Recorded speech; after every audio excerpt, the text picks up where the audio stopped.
त्यसले गर्दाखेरि पालो दिने कुरा, समय निर्धारण गर्ने कुरा हाम्रो विधिसम्मत ढङ्गबाट हुने नै छ। त्यसैले म मान्य सदस्यहरूलाई आसन ग्रहण गरेर सभा सञ्चालन गर्नको लागि उपयुक्त वातावरण बनाइदिनको लागि म अनुरोध गर्दछु। र म मान्य सदस्यहरूलाई के ध्यान आकृष्ट गराउन चाहन्छु भने यो अधिवेशन हाम्रो यो संसदको 6औं अधिवेशनको रूपबाट रहेको छ, दोस्रो आम निर्वाचन पश्चात। यसले देशको लागि चाहिने अत्यावश्यक कानुनहरू बनाउन नसक्नाले या संसदले संहितालाई प्रभावकारी ढङ्गबाट कार्यान्वयन गर्ने कानुन नदिएको कारणले गर्दाखेरि आज संहिता प्रभावकारी भइरहेको छ भन्ने कुराहरूको टिप्पणी हामीले सुनिरहेका छौँ।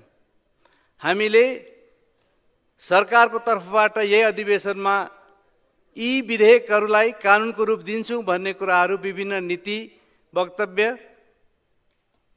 बजेट वक्तव्य आदिबाट पनि हामीले प्रतिबद्धता जाहेर गरेका छौँ। भर्खरै आन्दोलनको कारणबाट राष्ट्र प्रभावित भइरहेको शिक्षा विधेयकसँग सम्बन्धित कुराहरू पनि हामीले छलफल गर्नुपर्ने कुराहरू पनि मान्यजीहरू जानकारी हुनुहुन्छ।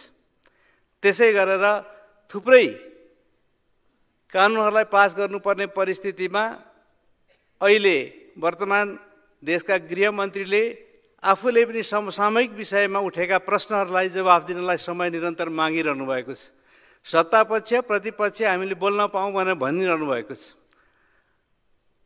स्वाभाविक छ, देशमा घटिरहेका थुप्रै घटनाहरूको बारेमा मान्यजीहरूले जनप्रतिनिधिको हैसियतले आफ्ना कुराहरू राख्नुपर्ने आफ्ना निर्वाचन क्षेत्रसँग सम्बन्धित आदि छन्। त्यसमा पनि यो अहिलेको बजेट अधिवेशन भएकोले बजेट वक्तव्य प्रस्तुत भएको छ। त्यसमाथि छलफल गर्ने समय हाम्रा 3 दिन निर्धारण गरिएका समयहरू पनि बितेर गइसकेका छन्। यी सबै परिस्थितिलाई हेरेर म मान्य सदस्यहरूलाई आसन ग्रहण गरेर संसद सञ्चालनको लागि नियमित बैठकलाई लाने वातावरण बनाइदिनको लागि म विशेष अनुरोध गर्दछु।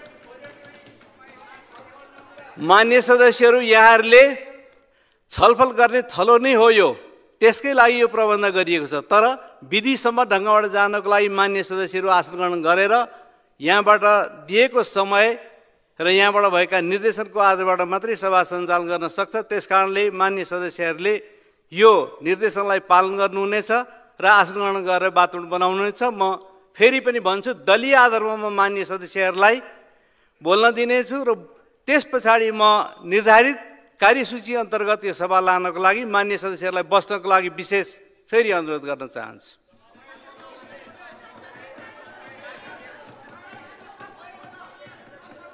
मान्य सदस्यहरू प्रत्येकले बोलेर आफ्ना मात्रै कुराहरू राखेर आफ्ना मात्रै जिद्दी गरेर सभा सञ्चालन हुन सक्दैन भन्ने कुरालाई हेक्का राख्नको लागि पनि म अनुरोध गर्दछु।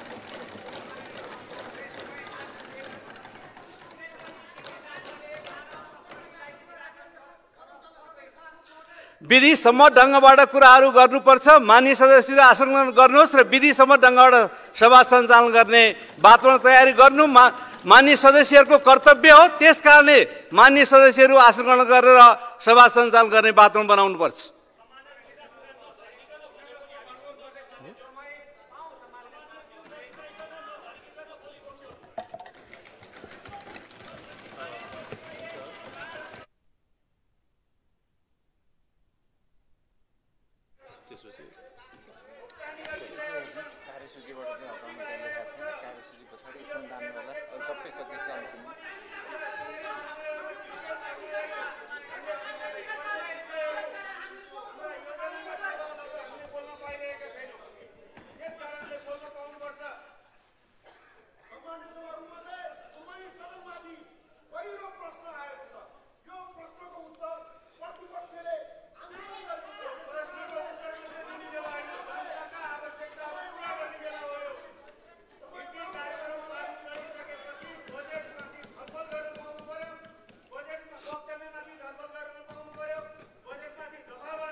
मान्य सदस्यहरू, यहाँहरू विधिसम्म ढङ्गबाट बोल्नुपर्छ र बोल्नको लागि आलो पालो समय पाएपछि बोल्नुपर्छ भन्ने कुराको बारेमा ख्याल गर्नको लागि म अनुरोध गर्दछु।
मान्य सदस्यहरू, यो नेपालको संसद हो।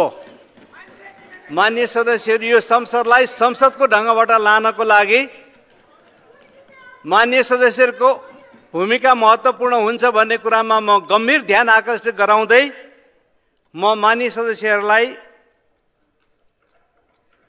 सूचना सुनाउन चाहन्छु।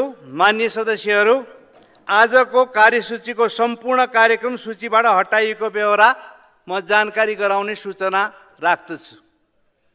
त्यसपछि मान्य सदस्यहरू, अब प्रतिनिधि सभाको अर्को बैठक 2082 साल जेठ 23 गते शुक्रबार दिनको 1 बजे बस्ने गरी यो बैठक स्थगित हुन्छ।